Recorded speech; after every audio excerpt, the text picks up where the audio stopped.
Hi, it's Alan again with another episode, number 17, in the series of 1,000 Evidences for the Church of Jesus Christ of Latter-day Saints. These are well documented, they're solid, powerful evidences that verify the fact that the Church of Jesus Christ is all that it claims to be, the true Church of God and the way of salvation. Jesus, during his mortal ministry, spoke to his disciples, telling them that persecution and hate from the world would be a sign that his church is not of the world but of God. He said, if you were of the world would love its own. But because ye are not of the world, but I have chosen you out of the world, therefore the world hateth you. That's in John chapter 15, verse 19. There's similar statements in Matthew chapter 10, verse 22, Luke chapter 21, and 2 Timothy chapter 3. And I would submit that the Church of Jesus Christ of Latter-day Saints is persecuted much more than any other church. People say, well, the Jews were persecuted very terribly. However, they were persecuted more as a race than a religion. But among the churches of Christianity, I would say the Church of Jesus Christ of Latter-day Saints has been persecuted much more than any other church. Here's a list of some examples. How many people in other churches have been driven from state to state, from city to city? The saints as a whole were driven from the New York area into Ohio, and then from Ohio to Missouri, and then from Missouri to Nauvoo, and then from Nauvoo they were driven out of the country. How many churches have been driven out of their own country? They ended up in what is now Utah, which was then part of Mexico, at the cost of thousands of lives. Some people estimate that there were at least 7,000 Latter-day Saints that died or were killed during all of this persecution. And some of my ancestors lost their lives due to these terrible conditions, either by starvation or exposure, or by outright killing by other people professing to be Christian. They were not only driven from their homes. No governor of any state that I know of has issued an extermination order for any other church than the Church of Jesus Christ of Latter-day Saints. Governor Lilburn Boggs of Missouri issued such an order for the extermination. I don't know of any other church that have been through that.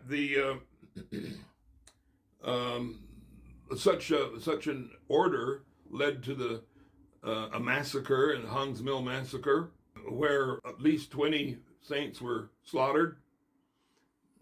Has this happened to other churches? No other church that I know of has been in a position where the President of the United States called for the U.S. Army to march to their town or their headquarters, their capital city, and to put down some conceived rebellion. They thought that there was some kind of rebellion going on, and so President Buchanan sent the U.S. Army. How many churches have had the U.S. Army march on them? We've got also legislation that's been passed against our church in Congress with the Edmunds-Tucker Act in the late 1800s. This had to do with the church's practice of plural marriage. I don't know of any other church in the world that has suffered such pressure from the government. The U.S. government threatened the church to compensate all of its property. They put the leaders in prison. all in pressure to force them to give up plural marriage. They denied saints their civil rights, not allowing them to vote, threatening even their citizenship. Has any member of any other church run for Congress, won his seat in the U.S. House of Representatives, but was denied his seat, as happened to Elder B.H. Roberts, because of his membership in the Church of Jesus Christ of Latter-day Saints?